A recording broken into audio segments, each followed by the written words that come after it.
This is Rating Descending, where we watch IMDb's Worst 250 so you don't have to. My name is Abigail Ward. And I'm Michelle St. Clair. And tonight we watched Norbit, a mild-mannered guy who is married to a monstrous woman, meets the woman of his dreams, and schemes to find a way to be with her. Let's watch.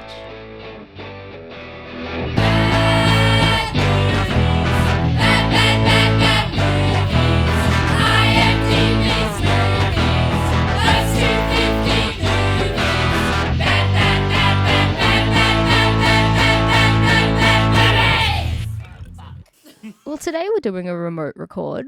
Yeah. For the first time. It's such a throwback.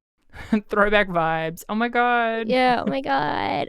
Because your girl got COVID, hence no episode last week. Yeah. For those who didn't see the announcement, that's why we are a week late posting this, is Abigail has COVID. Yeah. And guys, you're not going to believe this, but COVID is pretty serious.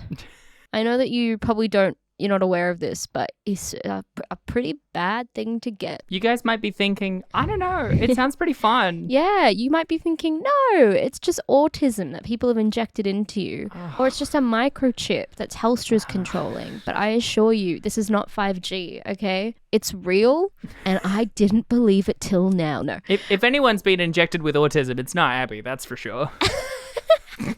I'll cut it. That's too loaded a joke. I'm on a long journey, too all many right? questions. And you're just at the beginning of it as well. Yeah. Well, Michelle, you've dodged COVID so far, haven't you? Yeah, I have. I really have. But you know what I haven't managed to dodge is some emails from fans. Oh, all right. Wow, what a segue. I know. Yeah, we've got some more fan emails. I've actually got two to read out. Something that generally... We have two fans. We're getting a bit greedy. Yeah, we're taking them all for ourselves. We're coming for you, popular podcasts. We're gonna take them all. People can only listen to one podcast at a time, right? That's the Pokemon catchphrase, right? Take them all. Yeah, that's what it is. Love it. Love Pokemon. Yeah, you do. You famously are a huge fan of Pokemon. Hey, Abby, what's one Pokemon? What's Pikachu. one Pokemon? Okay. Pikachu. Apart from Pikachu.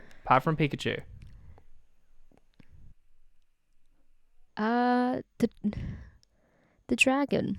Just dragon? The dragony, the orange dragon, Charizard. Yeah. Charizard. Yeah. Okay, you got it. You did it. Please don't ask me to name a third though, because that's really I'm at the end of my tether already with these questions. I'm such a big fan of Pokemon, and I've played several of them in front of you repeatedly. Yeah, but it's just water off a duck's back. I don't absorb what I don't want to absorb, you know? I deflect. To your defense, I can't name early 1900s authors, so, you've got that one on me. They're the same, them and Pokemon. Mr. Giles Cheekins. Mr. Giles Teagans?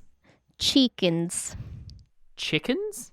Mr. Giles Chickens. Oh, okay, yeah. It got less funnier the more I had to say it. No, I think it stayed the same amount of funny the whole time. Shut the fuck up and just read the emails. Fuck off. So this first one is just titled Episode 138, The Last Airbender. It is from Trish Donald, and it is as follows. Dear Michelle and Abigail, what a great podcast Rating Descending is. I'm writing to let you know that I thoroughly enjoyed Episode 138. Full disclosure, I'm the mother of the delightful Gaiden, so my motives for listening were to hear my son. Stop it. Apart from marveling at his brilliance, I wanted to let you know that I really enjoyed the both of you and will be listening to more episodes. Stop it. You are both very entertaining. There is lots of banter that is amusing. You are knowledgeable and have interesting things to say about the films and life. Oh. Your podcast is a clever concept. Now we get to the real meat of it. That's just a bunch of fucking compliments. We don't need to hear that shit. No, it's Mrs. Gaiden. That's so exciting. Mama Gaiden. That is not how it works, but yeah. Mama Sousa. I am not aware of the worst movies on the IMDb list, or if you have reviewed this one, but one of the worst movies I have ever seen was Oz, the Great and Powerful. My God, that was woeful. Ooh. I had a lovely chat with Gaiden yesterday. He tells me you both liked A Wrinkle in Time. I have to strongly disagree with this. It was torture for me, and I could not watch the whole movie, but I'm prepared to listen to that episode and hear what you have to say. Keep up the great work, you two. Kind regards to you both. P.S. Gaiden really is very good at kung fu. A natural. Oh my god, that was like I've been like COVID has made me like actually a bit of a misery this week, and that is like the nicest part of my week was getting an email from Gaiden's mom. That's so bloody wholesome. So I guess we should add Oz the Great and Powerful to our bonus episodes list. 100%. Also, I have to say, if my mum ever regularly listened to this podcast, podcasts are not her thing, but if she did, I feel like we'd get an email just saying, yes, don't know how I feel about it. Maybe reduce the swearing. Love, Mum. So I'm jealous, Gaiden. I get it. I literally had one of my parents go and watch Blueback, that movie I worked on, and it was like, oh yeah, that one. Loved it. The script needed work, and I'm like, I'm not looking for notes, man. Parents love can be that strange. Absolutely unsolicited piece of advice for the film that you did not direct, that you had no say in the plot or the script at all. Did it look like the VFX were there? Then I did my job. Yeah. Was it edited? That was me. Yeah. And oh my god. Sorry, these ciders are really just wreaking havoc. You don't have to drink them. You could drink a drink with no bubbles while we're recording. I think I do. Michelle, I'm reclining in an armchair due to the COVID, and I have to have a sparkling beverage on hand if I want to truly sink myself into this episode. You're giving the fans what they want. Some of the listeners are here just to listen to you make me so upset, and nothing does that better than the burps. Oh, 100%. And my irreverence. Yeah. You have a certain je ne sais quoi. It's very burp related though. It's a combination of gas and the X factor. Arrogance. Oh, there we go. The X factor, which is arrogance. What's the other one? This is another email from MR. For those of you who've been listening for a while, MR was the one who emailed through correcting a bunch of details we said about Artemis Fowl and giving us some behind-the-scenes information that make it sound like it was a troubled production. Do you remember that, Abby? Yeah. Yeah, so I got a follow-up email that was similarly very long, which also meant that I absolutely adored it still. It says, Happy New Year. I shall answer your plea from 2 1/3 years ago. Here's the draft script of Jonah Hex. And Abby, since we're remote, I'm going to link it to you right now. The email continues, better late than never, right? Call it a New Year's gift, maybe, or a very late and terrible wedding present. Unfortunately, it's not hilariously bad, but interestingly, it seems to be another Artemis Fowl situation, a movie that was remade during the reshoot. He's got then like a great theory about the original like Neville Dean and Taylor sort of version of it that probably got spearheaded that I'll show you later, and in particular also links us some deleted scenes that are almost word for word from the draft script. The whole email is incredible, and I'll show you in more detail. The reason I'm not going through all of it right now is I think since we've been given this gift, exactly the sort of deep dives that I wanted when we started this podcast, I think we should do a bonus episode where we do a table read of at least one of the scenes from the original version of Jonah Hex. That's fun. We should definitely do that. I feel like we haven't pursued the actual scripts of these films enough. At least I haven't. And I should. Thank you for sending it through. Thank you so much for sending it through. I mean, I've already emailed back telling you, MR, specifically that this is incredible. And I will go through it more in detail on the inevitable, even if it's the very last episode we do, table read of Jonah Hex. I just want to know how it could possibly be 126 pages when the film itself was 73 minutes long. Yeah, that's right. I forgot how short it was. It was incredibly short. It felt like we had been ripped off. Like, I feel like if I went to go see that at the cinema, I'd ask for like 20% of my cash back, you know? I'd be like, can I just get like the last 25 minutes refunded? Yeah, like, I feel a bit ripped off. Or can I go watch the first third of another movie for free? Like, what a blast from the past. I was reminiscing today, and this will serve as my segue, Michelle. I was reminiscing today because I went into the bedroom to watch Norbit and I came out and I was like, this was a bad one. This is a bad week. This is the kind of week that makes you question once again why we're doing this podcast. Yeah. But then I have to take the time to ruminate on episodes like the ones that have just passed with Gaiden that are real highlights of my week, you know? But, you know, it's been 2.5, not glorious years, questionable years. Yeah. We've devoted a lot of time and energy and stability and sacrifice to this podcast. But, you know, I really just had to look back on that this morning and think, wow, why am I doing this to myself still after 2.5 years? Anyway, this week we did Norbit.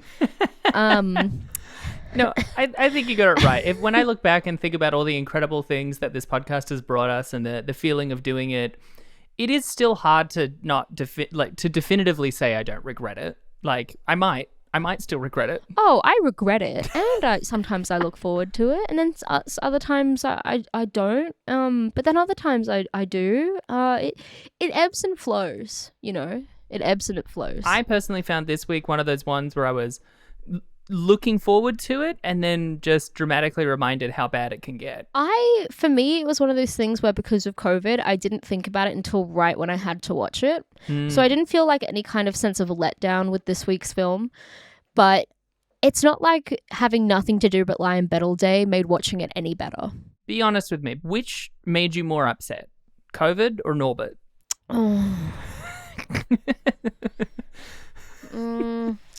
Norbit's robbed me of like collectively maybe 3 to 4 hours of my life. And COVID has robbed me of like a week, maybe a week and a half of my life. And yet there's more resentment that I harbor for Norbit. Let's put it that way. What's fair, what's right, I don't know. But how do I feel? Furious. Furious that I'm here again, doing another Eddie Murphy film. Oh my God. I can't believe it. The guy is a fucking comedic superstar. Why is he here so much? What happened to him? Why did he become so obsessed with fat people and being pretty racist? I just think that Big Mama's house, I know that he wasn't part of it, but Big Mama's house, I think is the reason that we're here today with Norbit, you know? Well, that would mean it's, what's his name? Tyler Perry, like Medea. But I feel like Big Mama's house walked so that Norbit could run. I feel like as soon as Eddie Murphy started donning any kind of fat suit, that's when it all headed south. And I mean, what, is this the third Eddie Murphy film that we're doing at this point? Because we had Nutty Professor and then we also had Vampire in Brooklyn, right? Yeah, this is the third Eddie Murphy star vehicle that we've done. He's rising as an all-star, and frankly, not surprised.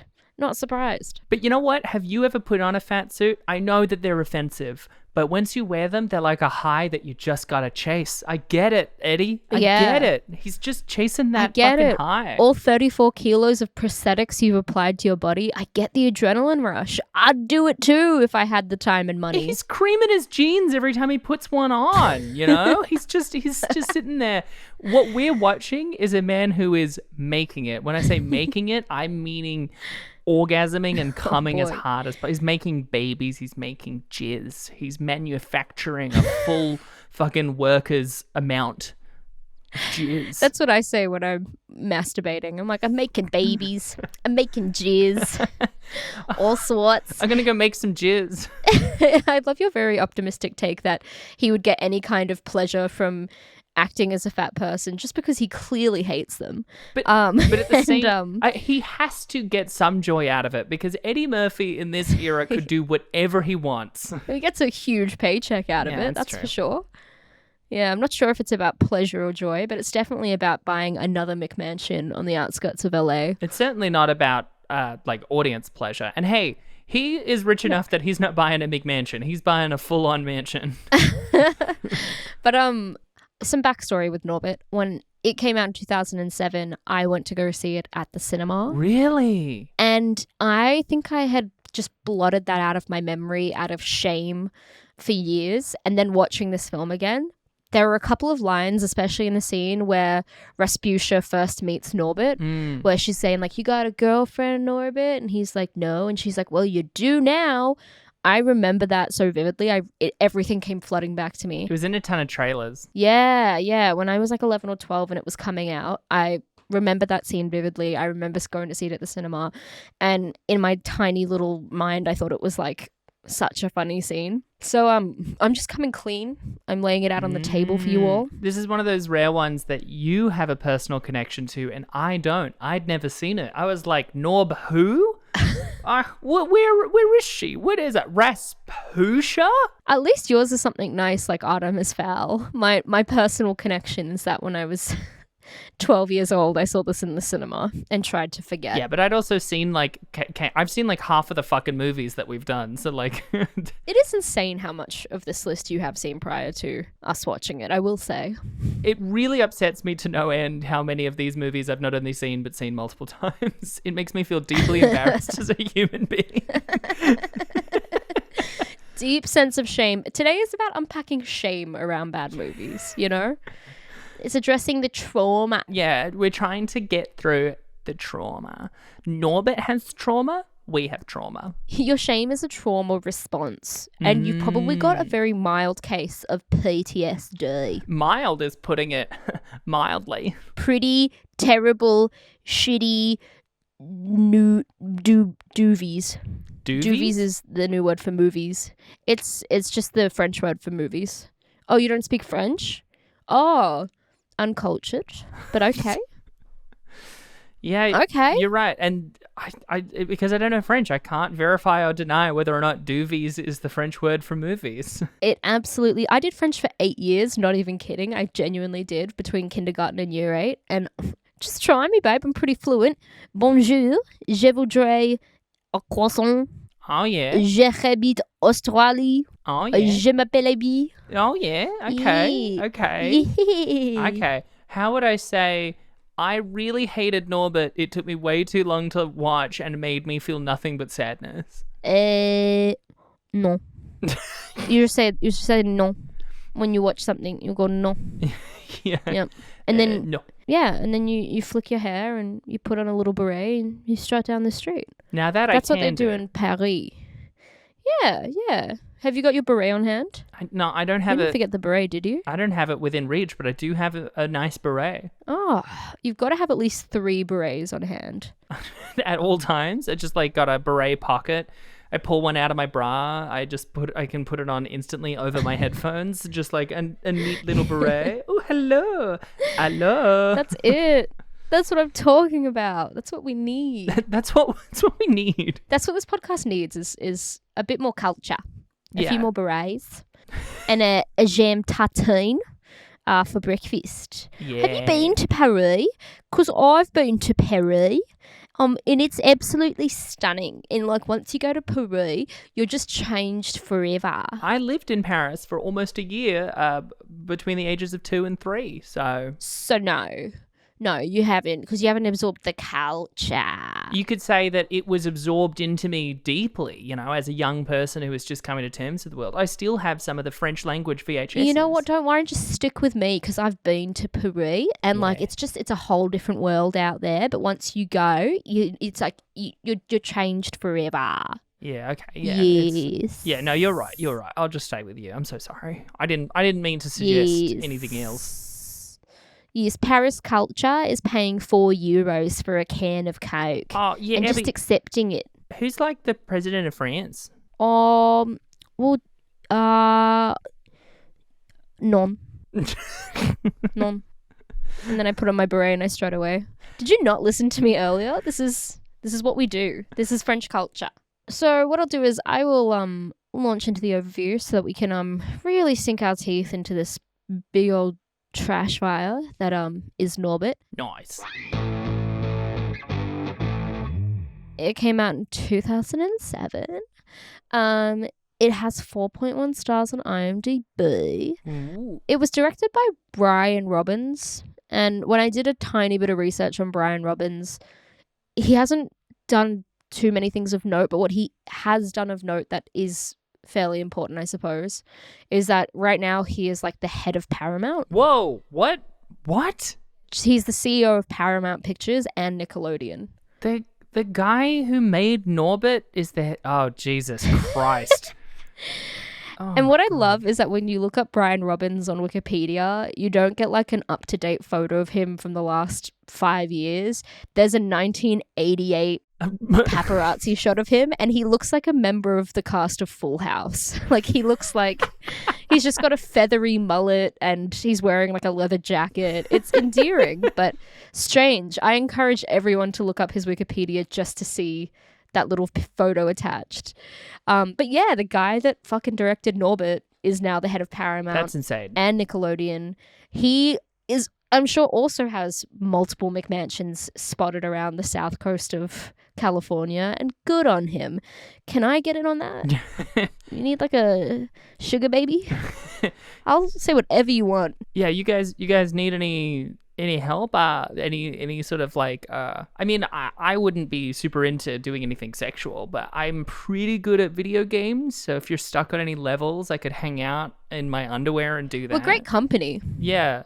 We're great company, yeah. Like, we're nice people, and I'm not sure I'm too comfortable doing anything sexual. I mean, I'm married, and I think that it would go against some of the things that Claude and I have laid out as terms in our relationship. But, you know, I'd be available to talk to you for extended periods of time. People have said they find me either funny or tedious. Isn't like gambling fun? It's like a real 50-50. The risk factor. Michelle's risk factor. Will you love her or hate her? You just won't know. But come along and find out anyway.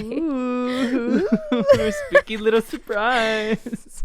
My risk factor is that you just don't know what kind of mood I'm going to be in. Is she going to be fun, or will she burst into tears on you? Who knows? Let's find out. Anyway, that's the director.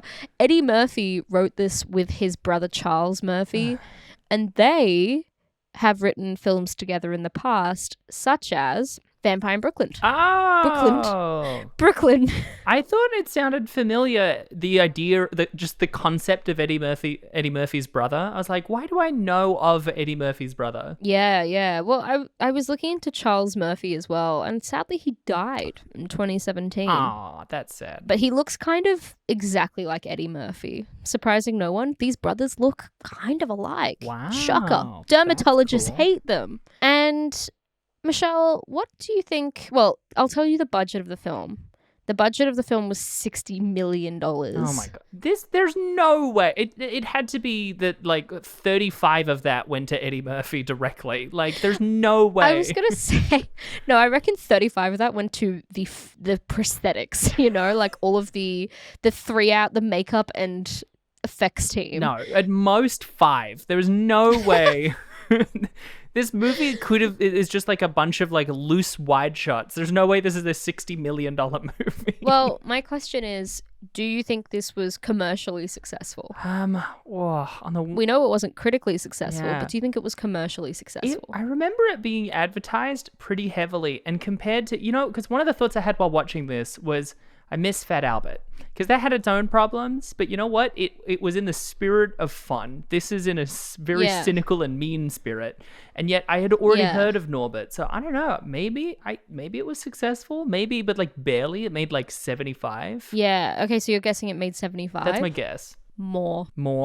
Did it make like 200 million or something? It made 160 million. But it made a fair bit of money, and it shocked them at the box office. They actually didn't think it was going to be as successful as it was. Yeah, because they watched the cut. Yeah, I remember as a kid it was advertised everywhere, hence me going to go see it at the cinema. But yeah, it made a lot of money. It was a commercial success, but an absolute, obviously, critical flop. I'm going to give you my overview. Hell yeah. All right, bitch.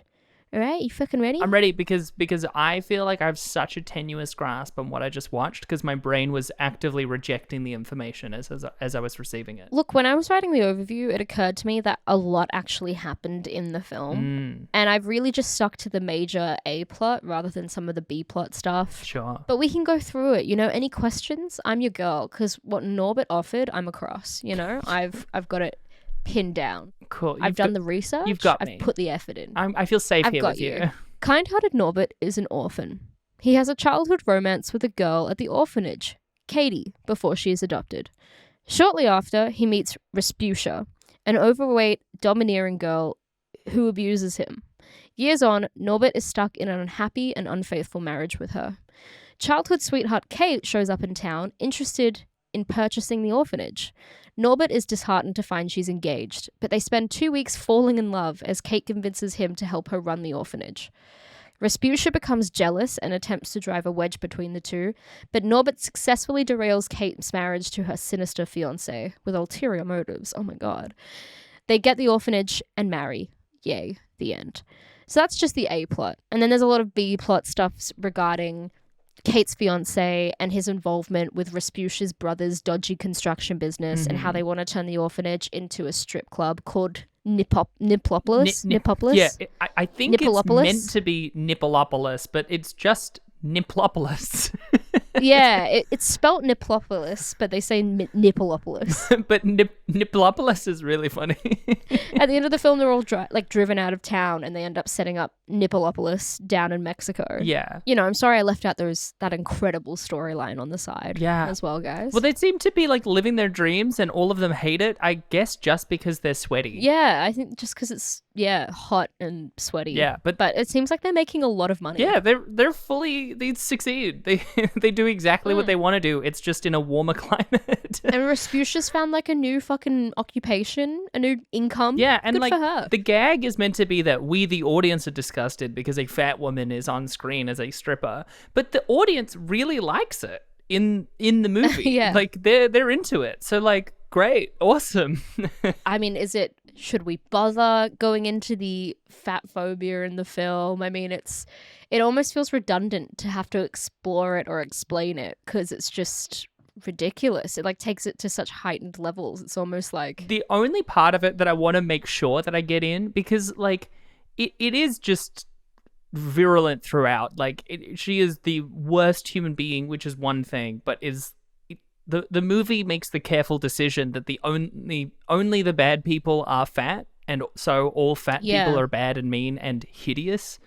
But in particular, I wanted to get in how several times she has to move her gut, like in particular when she's at the water park, and the like slimy fat moving sound they add is easily the meanest part of the whole thing. 100%. Not only that, but to then have Tandy Newton come in, who is so small, and I mean, I saved this for trivia, and I'll keep it for trivia, but let's just say she was kept on a very special kind of diet to make her as skinny as possible.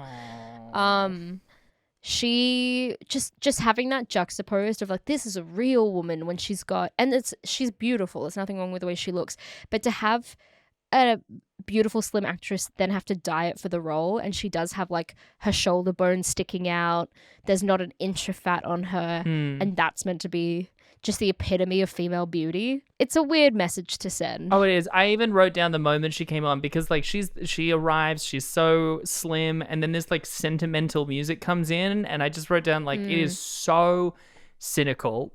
It leaves such a bad taste in your mouth when you watch it. You're like, oh.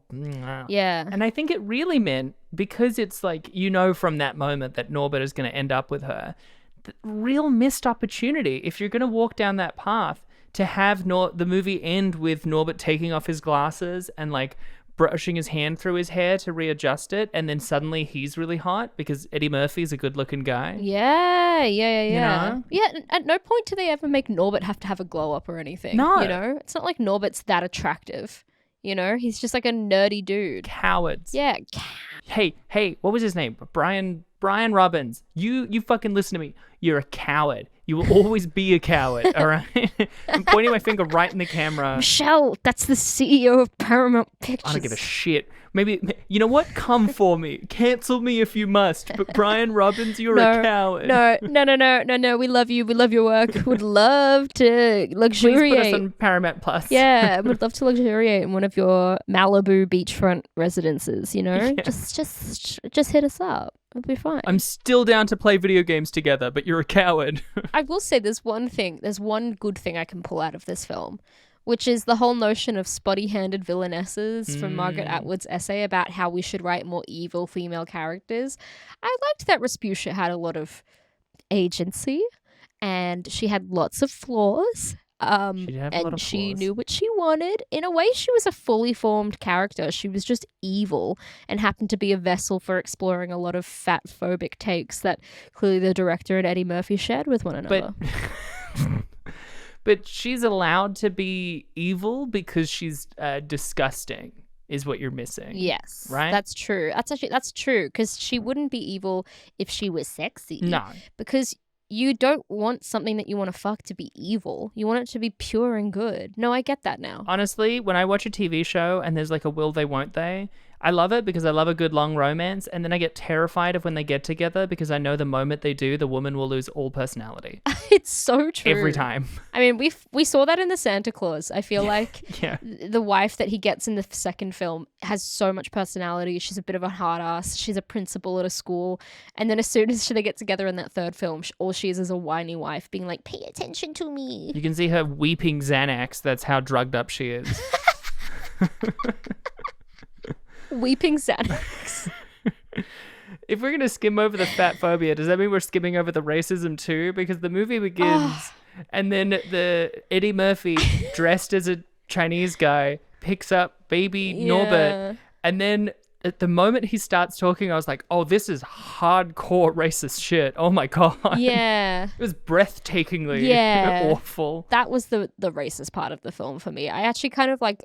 I thought some of the jokes that they made were really funny. Like there was this bit where like Terry Crews is just like, I've got a lot of important phone calls that are due today, so try and sound white on the phone. Like there were lots of kind of funny tongue-in-cheek jokes about like just, you know, black people getting stereotyped essentially. Yeah. But everything to do with Mr. Wong was yeah. That's the thing. It's like, it's not like I'm trying to skate around the issues or trying to ignore them. I'm definitely not. It's more like, should we expend the energy pointing out the blatantly obvious? I don't know. Is it good for us? Look, as I always like to bring it back to, the advantage of being a long form podcast like this is we can take a wider view, because we confronted this problem when we watched Soul Plane, where they're in a lot of ways stereotyping white people, and we're like, I think it's fine. I think it's okay. This, I think we can say definitively is not okay. Yeah. It's definitely not okay. I'm not saying there's any world that it would be okay. Abby, what were you about to say? Were you about to say it's fine? Abby, oh my God. No, I wasn't. Abby, were you about to say it's your favorite character? What the fuck? But in the way where it's like, it almost feels silly to critique it on that front, because it's like, it's doing it to get reactions out of people and to create a rise and to have edgy takes. I feel like it almost feels like I'm like playing into what they want by like acknowledging it.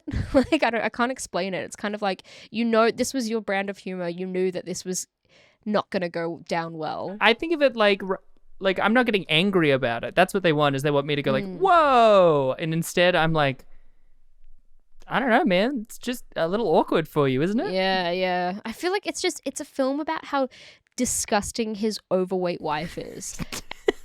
That's really it, isn't it? It is. It's so misogynistic and it's so fatphobic. I can't even...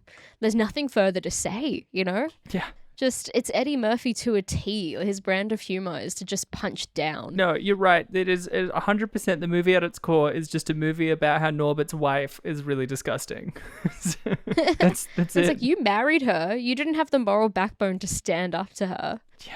At least she is like a bad person on top of it. Because if she was just overweight and nice, that would be even worse, you know?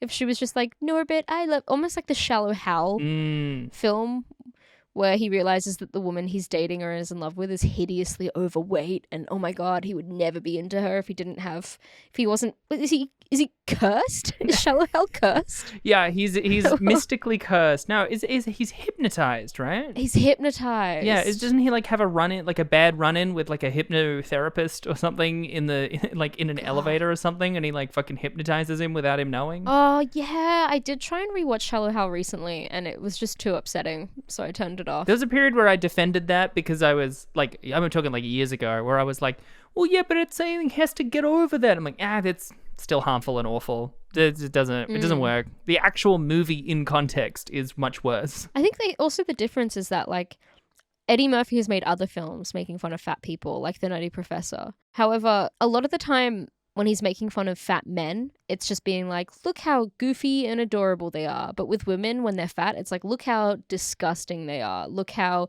unwanted, like unlikable and how undesirable they are, because a woman's worth is all tied up with how much a man wants to fuck her. His portrayal of Sherman Klump in Nutty Professor 1 is genuinely touching, and I think it's one of his best performances. Yeah, and Sherman Klump finds a lovely, slim woman to pair off with. But it can't be the other way for women, because women that are fat are disgusting. They have one purpose, and it's to be shaggable. And if they're not living up to that, get fucked. If I'm going to say a positive on this, because Eddie Murphy plays Rasputia, right? Yeah. Yeah. There's a lot of shots with her and Norbit in the same shot that don't feel like the awkward, like we're shooting the same person twice. Yeah. That effect was pretty seamless. They did it really well. I also was barely paying attention, so I don't know. Maybe it also didn't. He also played Mr. Wong. Yes. And I think the way that they got away with getting him in so many shots is that apparently Eddie Murphy has a bunch of stunt doubles that look insanely like him. Isn't that his whole thing? He since the mid 2000s, he basically is only in face shots, and he has an army of stunt doubles all the time. Yes. 100%. And that's something I will return to in the trivia. But let's just say that his stunt doubles are potentially more present than he is on set. I recently watched a video that had someone who was a stand-in for Tyler Perry for photo shoots and stuff. So it would be this person standing in, and then they would just Photoshop Tyler Perry's face on it. So they must do that with Eddie Murphy a ton too. Oh, 100%. 100%. I guess he was spending a lot of time in makeup and effects for the characters he was playing. That's not why. No, it's not. We know that's not why. Maybe. It's a generous read. I don't know. Why am I trying to make excuses for this man? He has millions of dollars and he's evil. No, yeah, he's got everything he's ever wanted. You don't need to stick up for him. He's not a good man. No, what are we doing? It's actually kind of a bad. Have you seen that photo? Have you seen that famous photo of he's on his balcony? It's Eddie Murphy in 1988 or something. I think he's just coming to that initial peak in his career. He's the it guy in Hollywood comedy, and he's on his balcony in some New York penthouse apartment, and some naked woman is giving him a massage while he's got a bunch of fruit laid out next to him. Have you seen that? No, but it doesn't surprise. He is a god. No, it's not. It's the most decadent fucking photo I've ever seen. And I think it just probably is the epitome of Eddie Murphy to a T. I'll always think about the story I heard that someone told of being invited to an Eddie Murphy party, and it was at his mansion, huge place, big party, and no one had seen him. And then at a certain point, he emerged on a balcony that was overlooking the whole party and basically just waved like he was a fucking Roman consul, waving to the people, and then retired back to his room with presumably a harem of women. He's Hey, Eddie Murphy, if you need some company, I'm again, as we've mentioned, I'm not going to do anything sexual, but if you want me to hang out in one of your multiple LA apartments or McMansions, yeah, same. I'm pretty good at games, so I can help you with any level. Probably will be non-sexual, but I'm also easily told to do something for a bit. So if it was funny, I probably would suck dick for a bit. Just if it's funny. Just if you can make it a bit. I wouldn't do it seriously, only ironically. You've got to make it some kind of mime or pantomime around the penis. Yeah, exactly. That's what I think you would do. I'm doing a Groucho Marx with the dick. I also need to bring up, why is Rasputia's catchphrase in this just "how you doing"? Yeah, she does. She just says so it. Notably a catchphrase from Friends. Why did they recycle it for this? That actually got to me. I don't know how he got away with it either. Which also reminds me, we haven't once yet mentioned Terry Crews in this. Oh, Terry Crews is fantastic in everything, to be fair. I actually thought he was a good time. He gives it hard. He keeps he's been on this list before, hasn't he? Has he? I thought he had. I might be getting confused because I know that we'll see him again when we eventually get to Gamer. No, I don't remember him in anything else prior. But, he really delivered probably the strongest joke in all of Norbit, which is when Norbit comes over for dinner at Rasputia's house for the first time as a kid, and Terry Crews serves him the best bit of the chicken or the turkey. It's turkey ass. And it's just a turkey bent over. Great. Which is so confusing. Like, I understand it's just a gag. I understand intellectually as an adult woman who understands how jokes work that it's just a bit and it doesn't have to make sense. However, the pedant in me really wants to dive into that he hands, a leg, normal turkey leg, breast, normal chicken breast, wing, normal chicken wing. And then when he hands the ass, it seems to be like the cheeks and then a whole turkey is bent over, but like miniature. Yeah. Is that whole thing the ass, or did he just turn a very small turkey backwards? Yeah, he's basically giving him a whole piece of fowl or game. Yeah, it's pheasant because actually. It's quite a large piece of pheasant he's put down on that plate. It's like he got his own turkey and it was miniature and buxom. But in the ass. That was one buxom turkey, I gotta say. It's one voluptuous turkey. I did jerk off, but that's just more about me. That was actually just circumstantial. I didn't actually. I just happened to. It was unrelated. I was doing that anyway. Beating my meat at the same time. Michelle, did you want to hear some trivia? Oh, I actually really would. IMDb trivia. As I mentioned, Tandy Newton followed a strict diet during filming. The script described Kate as much thinner than a common girl. Oh. This was to make Rasputia look even heavier. But yeah, Tandy Newton said of her experience that she was placed on a very strict diet throughout filming to ensure that she looked as slim and as skinny as possible. Yuck. Yes. This kind of upset me because I really like this show in question. Mm-hmm. So it was really jarring to watch this film because the set used in Norbit is the same one as Gilmore Girls, which means every episode of Gilmore Girls takes place in that exact same town square. That's why it looked familiar, though. It's really weird because you're like, oh, that's like Lane's house. And that's where Lorelai works. It's just so weird. Is it the same feeling as like watching Doctor Who and you see like the one street stand in for like 40 different streets in London? Yeah, 100%. It really makes it feel like it was very jarring seeing so much like overlap. I think the restaurant that they go on a date in is technically where Luke's diner is meant to be in Gilmore Girls. And I was like, it's breaking the fantasy. Stop it. This was, we've talked about the prosthetics used. Wait, what? Prosthetics? No, Eddie Murphy just had to diet really hardcore for one end of the film. This was the final collaboration between Eddie Murphy and makeup effects legend Rick Baker. Oh! So Rick Baker also did the special effects makeup and fat suits for Nutty Professor. He's collaborated with Eddie Murphy a lot. Apparently this was the final collaboration because Murphy's difficult behavior on set, which consisted of lashing at Baker and his crew, refusing to wear many of the bodysuits or come out of his trailer. What? This resulted in the two having a huge public falling out. While Murphy's representatives protested and would constantly reach out about possible projects, Baker would turn down their offers after this film, which means that because I'm thankful for this public falling out, because we might have had more films like this if Baker wanted to continue working with Eddie Murphy. So thank God. Thank God for Eddie Murphy's bad behavior. Yeah. The more I learn about Eddie Murphy, the more I'm convinced that he is just playing himself in Bowfinger. Yeah. Yeah, he probably is. I remember Bowfinger with Steve Martin. Yeah, I love that movie. It's got a special place in my heart. Here is my final piece of trivia, but definitely my favorite. Mm-hmm. I spent a while thinking about this. In an interview with the Asbury Park Press in 2007, Brian Wilson of the Beach Boys claimed this was his favorite movie. So I went to go look up that interview just to clarify that. And apparently someone asked him, have you seen any good movies recently? And he replied, well, I've only seen one in the last couple of years. It's called Norbit by Eddie Murphy. Asked how he liked it, the typically blunt Wilson replied, fantastic movie, very funny.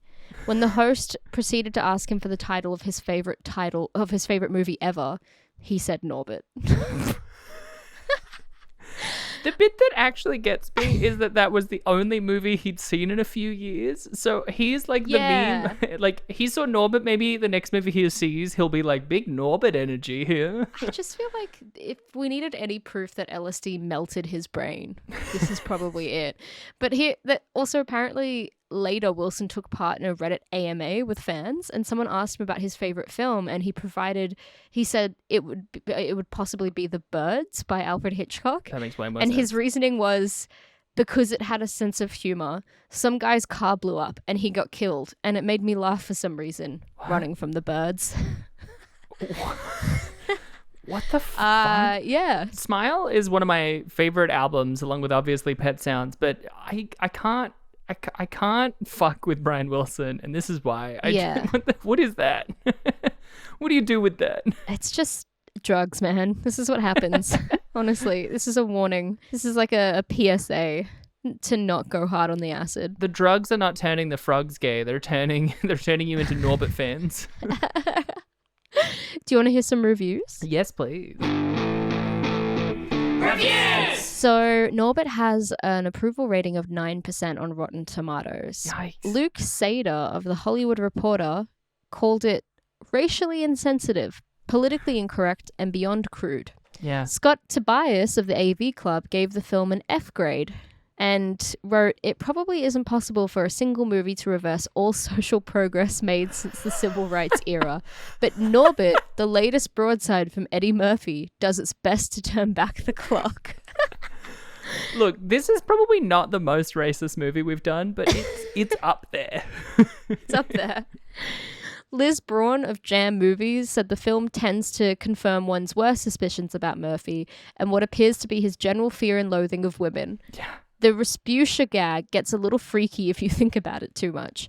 And you wouldn't want to dwell on how much Tandy Newton looks like a slender boy in her role as Norbit's true love either. So don't. Film critic Marianne Johnson said it was a minstrel show and called it a hideous stew of bigoted humour.